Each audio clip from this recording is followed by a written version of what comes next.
Teachers அனைவருக்கும் இனிய வணக்கம்.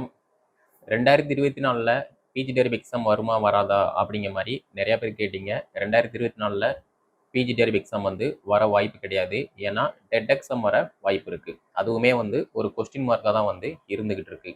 அதே மாரி 2025லயாவது TET exam, PG TRB exam வருமா அப்படின்னு பார்த்தோம் அப்படின்னா, ஷூரா பிஜி டெரிப் எக்ஸாம் கால்பர் பண்ணுவாங்க. அதுக்கு தகுந்த மாரி உங்கள நீங்க ப்ரிப்பரேஷன் பண்ணிக்கோங்க.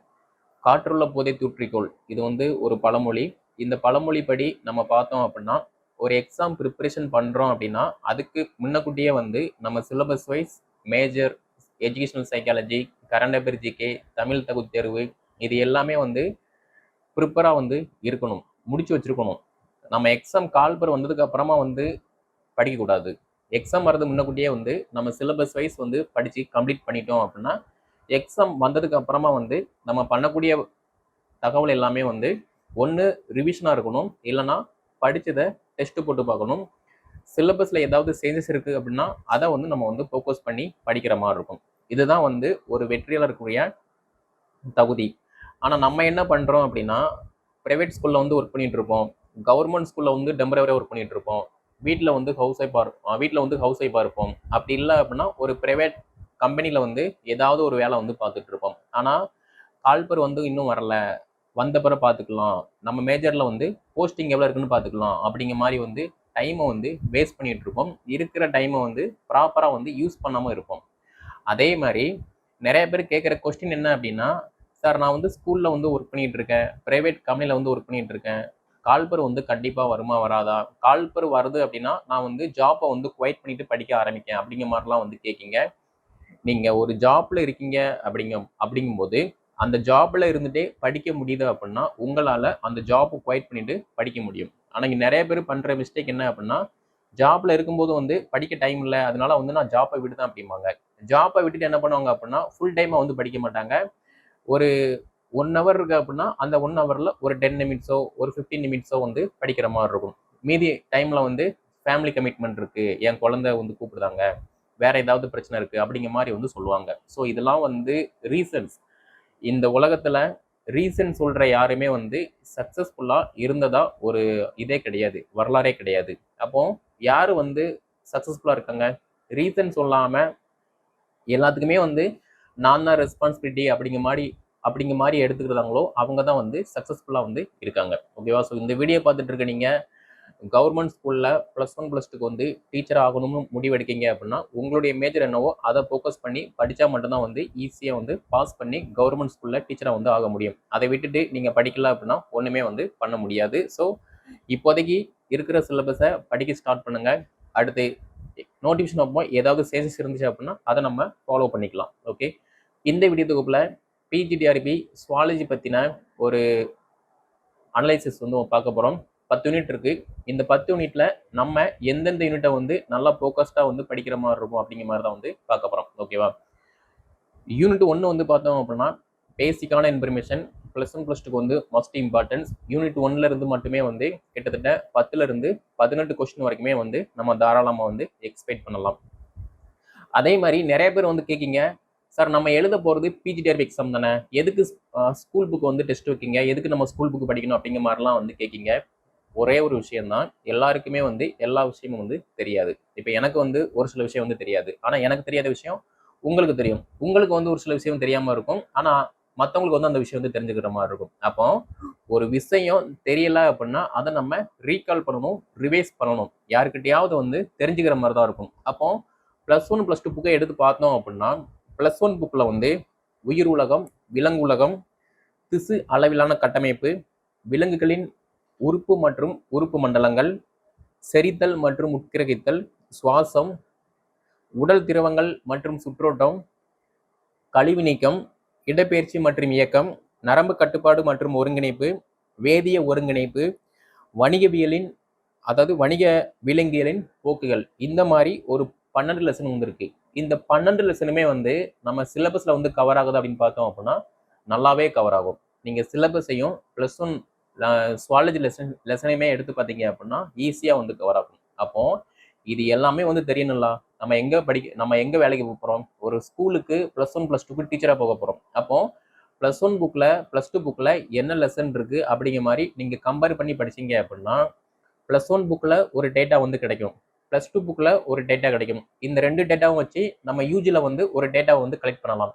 நம்ம இந்த 3ஐயுமே வச்சு பிஜியில் வந்து ஒரு டேட்டாவை வந்து கலெக்ட் பண்ணலாம். இப்படி கம்பேர் பண்ணி படித்தா மட்டும்தான் வந்து நம்மளால அதிகமான ஸ்கோர் வந்து பண்ண முடியும். ஆனால் இங்கே நிறைய பேர் பண்ணுற மிஸ்டேக் என்ன அப்படின்னா பிஜிடிஆர்பி அப்படின்னா பிஜி சிலபஸை மட்டும் படித்தா போதும் அப்படிங்கிற மாதிரி வந்து திங்க் பண்ணிட்டு இருக்கீங்க. நீங்கள் பிஜி சிலபஸை மட்டும் படித்தா மட்டும் போதுமானது கிடையாது. அவங்க கொடுத்துருக்குது பிஜி சிலபஸ், ஓகே, அதில் எல்லாமே வந்து கவர் ஆகும். ஸ்கூல் புக்கு கவர் ஆகும், யூஜி புக்கு கவர் ஆகும், பிஜி புக்கு கவர் ஆகும், ரெஃபரன்ஸ் புக்கு கவர் ஆகும். என்னென்ன டாபிக் இருக்கோ அது எங்க இருந்து வேணா கொஸ்டின் வந்து கேட்கலாம். இங்க தான் இருந்து கேட்பாங்க அப்படிங்கிற மாதிரி வந்து யாராவது சொன்னாங்களா உங்ககிட்ட? இல்லல்ல.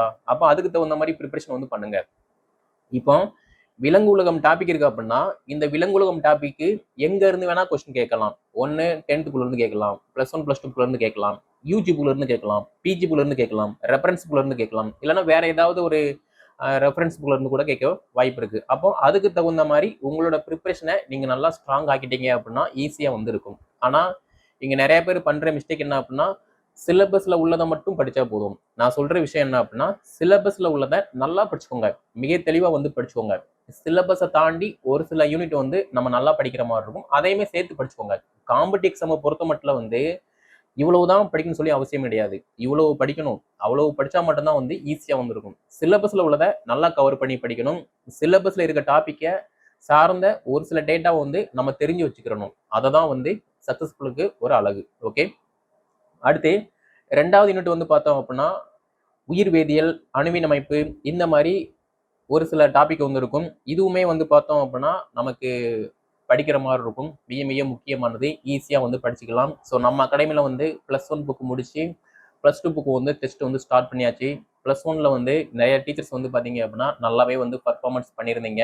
ஆல்ரெடி சிவி வர போயிட்டு வந்தவங்க, 5 மார்க் 10 மார்க்கில் மிஸ் பண்ணவங்க, அப்புறம் மேஜரில் வந்து மார்க் ரொம்ப கம்மியாக எடுத்தவங்க, மேஜரில் மார்க் அதிகமாக எடுத்து சைக்காலஜியில் வந்து மார்க் கம்மியாக எடுத்தவங்க, இந்த மாதிரி நிறையா டீச்சர்ஸ் வந்து நம்ம கிட்ட வந்து படிச்சுட்டு இருக்காங்க. இவங்க எல்லாருமே வந்து நம்ம டெஸ்ட் எல்லாமே வந்து ப்ராப்பராக அட்டன் பண்ணி மார்க் எல்லாமே வந்து ரிப்போர்ட் பண்ணுறாங்க. ஒரு சில டீச்சர்ஸ் மட்டும் மார்க் ரொம்ப கம்மியாக எடுத்துட்டு ப்ராப்பராக வந்து அட்டன் பண்ணாமல் இருக்காங்க. ஸோ ப்ராப்பராக நீங்கள் வந்து அட்டன் பண்ணலை, ஃபாலோ பண்ணலை அப்படின்னா ஒன்றுமே பண்ண முடியாது. ஸோ அதனால ப்ராப்பராக நாங்கள் என்ன இன்ஸ்ட்ரக்ஷன் கொடுக்கமோ அதை ஃபாலோ பண்ணி படிக்க ஸ்டார்ட் பண்ணுங்க. இப்போ +2 புக்கு வந்து ஸ்டார்ட் ஆயிருச்சு. இந்த +2 புக்கு முடிஞ்சதுக்கு அப்புறமா வந்து பார்த்தோம் அப்படின்னா நமக்கு UG, PG, reference syllabus wise, unit wise, topic wise இந்த டெஸ்ட் கான்டாக்ட் ஆயிரும். அந்த டெஸ்ட்டில் நீங்கள் எவ்வளவு பர்ஃபார்மன்ஸ் பண்ணுறீங்களோ, எவ்வளவு அப்ரோச் பண்ணுறீங்களோ அதை பொறுத்து தான் வந்து உங்களுடைய வெற்றி வந்து தீர்மானிக்கப்படும். அது எல்லாமே வந்து உங்கள் கையில் மட்டும்தான் இருக்கு. ஓகே, அதே மாதிரி 3வது யூனிட் வந்து பார்த்தோம் அப்படின்னா நமக்கு வந்து மிக மிக முக்கியமானது இல்லைனா கூட ஓரளவு வந்து முக்கியமானது, ஜஸ்ட் மேலோட்டமாக வந்து பார்த்து வச்சுக்கிறணும். 4வது யூனிட் வந்து பார்த்தோம் அப்படின்னா நமக்கு வந்து மஸ்ட் இம்பார்ட்டன்ஸ் செல் மற்றும் மூலக்கூறு உயிரியல், புரோகரியாட்டிக் அண்ட் யூக்ரியாட்டிக், டிஎன்ஏ, ஆர்என்ஏ, புற்றுநோய் காரணிகள், மரபியல் காரணிகள், இந்த மாதிரி டாபிக் இருக்கு. இது எல்லாமே வந்து சுவாலஜிக்கு வந்து மஸ்ட் இம்பார்ட்டன்ஸ். 5வது யூனிட் வந்து பார்த்தோம் அப்படின்னா மரபியல். ஸோ இந்த மரபியல் டாபிக் வந்து நமக்கு வந்து பாட்னி அண்ட் சுவாலஜி ரெண்டுலையுமே வந்து மஸ்ட் இம்பார்ட்டன்ஸ். ஓகேவா? இப்போ 12th சுவாலஜி லெசன்ஸில் சுவாலஜி புக் எடுத்து பார்த்தோம் அப்படின்னா உயிர்களின் இனப்பெருக்கம், மனித இனப்பெருக்கம், இனப்பெருக்க நலன், மரபு கடத்துதல், கொள்கைகள் மற்றும் மாறுபாடுகள், பரிணாமம்னா என்ன, மூலக்கூறு மரபியல்னா என்ன, மனித நலன் மற்றும் நோய்கள், நோய் தடை காப்பியல், மனித நலனின் நுண்ணுயிர்கள், உயிர் தொழில்நுட்பவியலின் பயன்பாடுகள், உயிர்கள் மற்றும் இனக்கூட்டம், உயிரிய பல்வகைத்தன்மை மற்றும் அதன் பாதுகாப்பு, சுற்றுச்சூழல் இடர்பாடுகள். இந்த 13 லெசனுமே வந்து பார்த்தோம் அப்படின்னா நமக்கு சிலபஸ்ல வந்து மேட்ச் ஆகும், நல்லாவே வந்து மேட்ச் ஆகும். நீங்க சிலபஸையும் 12th புக்கையும் 11th புக்கையும் எடுத்து பார்த்தீங்க அப்படின்னா இதுல இருக்கக்கூடிய லெசன்ஸ் எல்லாமே வந்து நல்லா மேட்ச் ஆகும். சரியா? இதை மட்டும் படிச்சா மட்டும் போதுமானது கிடையாது. இதை வந்து அடிப்படையான தகவல் எல்லாமே வந்து இதுல வந்து நீங்க தெரிஞ்சு வச்சுக்கணும். அடிப்படை விட பெட்டரான டேட்டா எல்லாமே வந்து நமக்கு யூஜி, பிஜில வந்து கவர் ஆகும். அதை வந்து நீங்க நல்லா தெரிஞ்சுக்கிற மாதிரி தான் இருக்கும். இப்படி படிச்சா மட்டும்தான் வந்து பாஸ் பண்ண முடியுமே தவிர அதை விட்டுட்டு நான் படிச்சா பிஜியை மட்டும்தான் படிப்பேன், ஸ்கூல் புக்கை படிக்க மாட்டேன், யூஜி புக்கை படிக்க மாட்டேன், ரெஃபரன்ஸ் புக்கை படிக்க மாட்டேன் அப்படிங்கிற மாதிரி இருந்தீங்க அப்படின்னா உங்களுக்கு வந்து மார்க்கும் கெயின் ஆகாது, பாஸும் பண்ண முடியாது. அதனால சிலபஸ் எடுத்துக்கோங்க. சிலபஸ்ல இருக்க டாபிக் எங்கெல்லாம் கவர் ஆகுதோ அது எல்லாத்தையுமே வந்து படிங்க.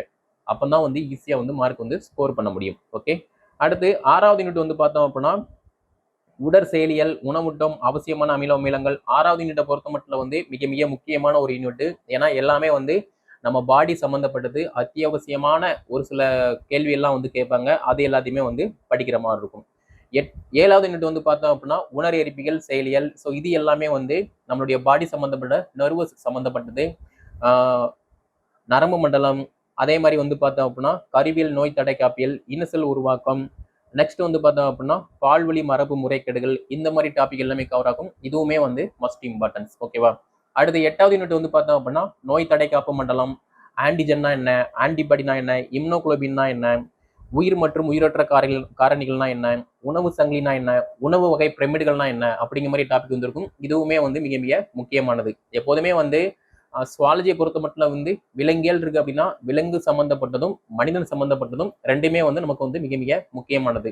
இப்போ சுவாலஜி இருக்கு அப்படின்னா புலிகள் பாதுகாப்பு சரணாலயம் வந்து முதல்ல வந்து எங்க கொண்டு வந்தாங்க அப்படிங்கிற மாதிரி கேட்கலாம். இப்போ கொரோனா வைரஸ் வந்துச்சு, இந்த கொரோனா வைரஸ் வந்து எங்க இருந்து வந்துச்சு அப்படிங்கிற மாதிரி கேட்பாங்க. இப்படிலாம் வந்து கொஸ்டின் வந்து கேட்பாங்கன்னு சொல்லி நம்ம வந்து எக்ஸ்பெக்ட் பண்ண முடியாது. ஏன்னா இது வந்து எல்லாத்துக்குமே காமனா வந்து தெரியும். அப்போ எப்படி கேட்பாங்க, இந்த கொரோனா வைரஸ் வந்து நம்ம பாடியில வந்து எங்கெல்லாம் வந்து ஃபர்ஸ்ட் அஃபெக்ட் பண்ணுது, அதனால வந்து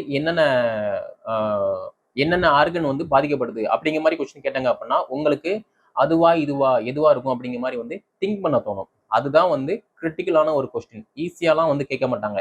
ஏன்னா எந்த ஒரு போர்டு எக்ஸாமுமே வந்து இவங்களை நம்ம வேலைக்கு எடுக்கணும் அப்படிங்கிற மாதிரிலாம் வந்து ரியலைஸ் பண்ண மாட்டாங்க.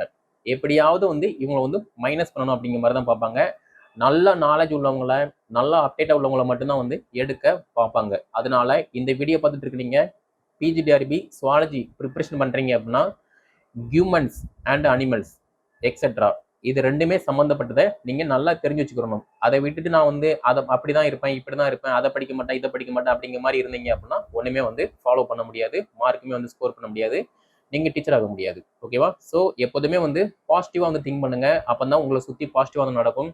படிக்க வேண்டியது நிறைய இருக்கு, அதை ஃபாலோ பண்ணீங்க அப்படின்னா பெட்டரா இருக்கும். ஓகே, அடுத்து 9வது யூனிட் வந்து பார்த்தோம் அப்படின்னா இந்தியாவில் விலங்கின புவியமைப்பு மற்றும் வன பாலூட்டிகள், வனவிலங்கு பாதுகாப்பு சட்டங்கள், தமிழ்நாட்டில் வனவிலங்கு சரணாலயம், கார்டின் வின்பர்க் விதி, அதே மாதிரி வந்து பார்த்தோம் அப்படின்னா இயல்பு வழி இன ஆக்கம். ஸோ இந்த மாதிரி டாபிக் எல்லாமே இருக்கு. 9வது யூனிட்டை பொறுத்த மட்டும் வந்து நம்ம இந்தியாவில் வந்து வனவிலங்கு சரணாலயம் வந்து எப்போ கொண்டு வந்தாங்க, என்ன பர்பஸ்க்காக கொண்டு வந்தாங்க, அதனுடைய ஸ்பெசிபிக் என்ன அப்படிங்கிற மாதிரி வந்து எல்லாமே படிக்கிற மாதிரி இருக்கும். அதே மாதிரி தமிழ்நாட்டில் வந்து என்னென்ன வனவிலங்கு சரணாலயம் வந்து இருக்கு, எந்த வருஷம் கொண்டு வந்தாங்க அப்படிங்கிற மாதிரியுமே வந்து படிக்கிற மாதிரி இருக்கும். இந்த மாதிரி படித்தா மட்டும்தான் வந்து ஈஸியாக வந்து பாஸ் பண்ண முடியும். அடுத்து 10வது யூனிட் வந்து பார்த்தோம் அப்படின்னா பெரும் பரிணாமம். இப்போ ரீசெண்டாக வந்து பார்த்தோம் அப்படின்னா நிறைய விலங்கினங்கள் வந்து அழிந்து வருது. அது வந்து எதனால வந்து அழிந்து வருது, அதை பெருக்கக்கூடிய முறைகள் என்ன அப்படிங்கிற மாதிரியுமே வந்து பார்க்குற மாதிரி இருக்கும். ஓகேவா? ஸோ இவ்வளவுதான் வந்து 10 யூனிட். 10 யூனிட் இருக்கு. இந்த 10 யூனிட்ல வந்து பார்த்தோம் அப்படின்னா நமக்கு யூனிட் 1 வந்து நமக்கு வந்து மஸ்ட் இம்பார்ட்டன்ஸ். அதே மாதிரி யூனிட் 4 வந்து பார்த்தோம் அப்படின்னா மஸ்ட் இம்பார்ட்டன்ஸ். யூனிட் 5 வந்து மஸ்ட் இம்பார்ட்டன்ஸ். யூனிட் 6 வந்து மஸ்ட் இம்பார்ட்டன்ஸ். யூனிட் 7, 8, 9 இது எல்லாமே வந்து மஸ்ட் இம்பார்ட்டன்ஸ். இது போக யூனிட் 10, யூனிட் 2, யூனிட் 3 நமக்கு இம்பார்ட்டன்ஸ் வந்து இல்லைனா கூட அதனை சார்ந்த டாபிக் எல்லாமே வந்து நம்ம நல்லா படிச்சு வச்சுக்கிற மாதிரி இருக்கும். அப்படின்னா தான் வந்து ஈஸியாக வந்து மார்க் வந்து ஸ்கோர் பண்ண முடியும். நம்ம அகாடமியில் வந்து பிஜிடிஆர்பி சுவாலஜிக்கு வந்து தமிழ் மீடியம், இங்கிலீஷ் மீடியம் ரெண்டுக்குமே வந்து மெட்டீரியல் அண்ட் டெஸ்ட் பேஜ் வந்து இப்போதைக்கு வீக்லி ஒன்ஸ் டெஸ்ட் பேஜ் வந்து அவைலபிளாக இருக்குது. அதை ஃபாலோ பண்ணி நிறைய டீச்சர்ஸ் வந்து படிச்சுட்டு இருக்காங்க. இந்த வீடியோ பார்த்துட்டு இருக்க நீங்கள் இன்னும் படிக்க ஸ்டார்ட் பண்ணல, எப்படி படிக்கணும்னு தெரியல, என்ன படிக்கணும்னு தெரியல அப்படின்னா நம்ம அகாடமியில் ஜாயின் பண்ணி படிக்க ஸ்டார்ட் பண்ணுங்க. உங்களுக்கு தகுந்த மெட்டீரியல் எல்லாமே வந்து பிடிஎஃப் ஃபார்மேட்டில் சாஃப்ட் காப்பியாக வந்து அனுப்புவோம். அதை வந்து ஃபாலோ பண்ணிக்கலாம். அது போக இப்போதைக்கு ஆன்லைன் டெஸ்ட் வந்து அவைலபிளாக இருக்குது. அதையுமே வந்து ஃபாலோ பண்ணுற மாதிரி இருக்கும். ஆஃப்டர் நோட்டிஃபிகேஷன் அப்புறமா வந்து பார்த்தோம் அப்படின்னா உங்களுக்கு ஓஎம்ஆர் சீட்டில் பிடிஎஃப் ஃபார்மேட்டில் வந்து டெஸ்ட் காண்டக்ட் பண்ணுவோம். அதையுமே வந்து ஃபாலோ பண்ணி படித்து பயன்பெற்றுக் கொள்ளலாம். ஓகேவா? ஸோ இந்த வீடியோ தொகுப்பை பிஜிடிஆர்பி சுவாலஜி ப்ரிப்பரேஷன் பண்ணக்கூடிய ஸ்கூல் டீச்சர்ஸ் எல்லாத்துக்குமே வந்து ஷேர் பண்ணுங்க. அதே மாதிரி பிஎட் ஸ்டூடெண்ட், எம்எட் ஸ்டூடெண்ட் எல்லாத்தையுமே ஷேர் பண்ணுங்க. அவங்களும் வந்து படித்து பயன்பெறட்டும். ஏன்னா இந்த வீடியோ பார்த்து அவங்களுக்கு வந்து ஒரு கிளாரிஃபிகேஷன் கிடைக்கும். அந்த கிளாரிஃபிகேஷன் வந்து படிக்க ஸ்டார்ட் பண்ணுவாங்க. ஓகேவா? ஸோ நம்முடைய சேனல் நீங்கள் சப்ஸ்கிரைப் பண்ணல அப்படின்னா சப்ஸ்கிரைப் பண்ணிக்கோங்க. நன்றி, வணக்கம்.